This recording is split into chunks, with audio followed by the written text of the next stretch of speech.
Pemirsa, harga emas perhiasan di pasaran kembali mengalami kenaikan per hari ini 9 Agustus 2026.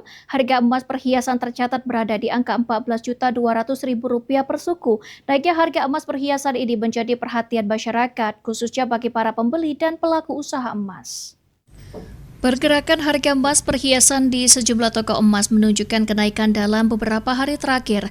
Saat ini harga emas perhiasan berada di kisaran Rp14.200.000 per suku atau naik sekitar Rp200.000 dibandingkan hari sebelumnya. Salah satu pedagang emas, Awi, mengungkapkan bahwa kenaikan ini terjadi secara bertahap. Dalam beberapa hari terakhir, meski tidak signifikan, kenaikan harga tersebut berdampak karena belum stabilnya harga emas perhiasan saat ini. Awi menilai kenaikan sebesar Rp14.200.000 per suku masih tergolong wajar. Hari Minggu ini emas di pagi itu di angka 14.200.000 per suku.